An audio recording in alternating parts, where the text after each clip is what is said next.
John's Christmas by A. Milne. King John was not a good man. He had his little ways, and sometimes no one spoke to him for days and days and days.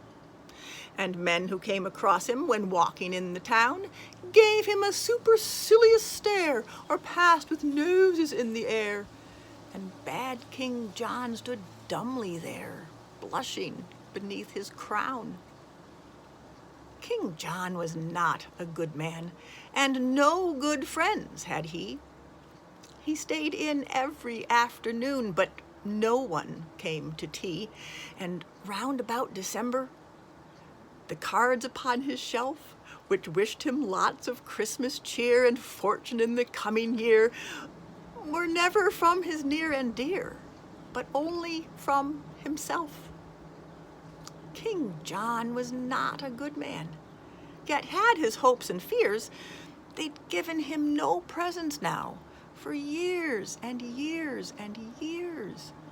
But every year at Christmas, while minstrels stood about, collecting tribute from the young for all the songs they might have sung, he stole away upstairs and hung a hopeful stocking out. King John was not a good man. He lived his life aloof. Alone, he thought a message out while climbing up the roof. He wrote it down and propped it against the chimney stack.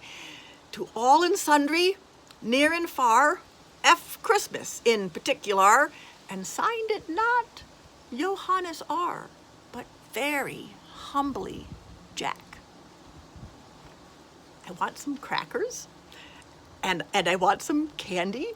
I think a box of chocolates would come in handy. I don't mind oranges. I do like nuts, and I should like a pocket knife that really cuts. And oh, Father Christmas, if you love me at all, bring me a big red India rubber ball. King John was not a good man. He wrote this message out and gat him to his room again, descending by the spout. And all that night he lay there, a prey to hopes and fears. I think that's him a-coming now. Anxiety bedewed his brow. He'll bring one present anyhow, the first I've had in years. Forget about the crackers and forget about the candy. I'm sure a box of chocolates would never come in handy. I don't like oranges, I don't want nuts, and I have got a pocket knife that almost cuts. But oh, Father Christmas, if you love me at all, bring me a big red India rubber ball.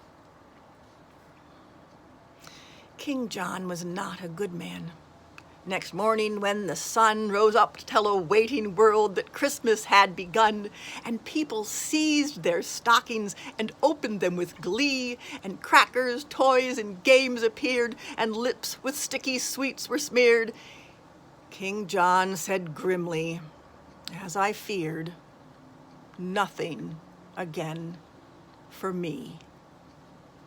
I did want crackers, and I did want candy. I know a box of chocolates would come in handy. I do love oranges.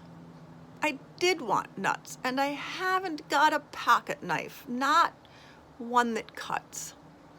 And oh, if Father Christmas had loved me at all, he would have brought a big red India rubber ball. King John stood by the window and frowned to see below the happy bands of boys and girls all playing in the snow. And while he stood there watching and envying them all, through the window, big and red, there hurtled by his royal head and bounced and fell upon the bed an India rubber ball. And oh, Father Christmas, my blessings on you fall for bringing him a big red India rubber ball.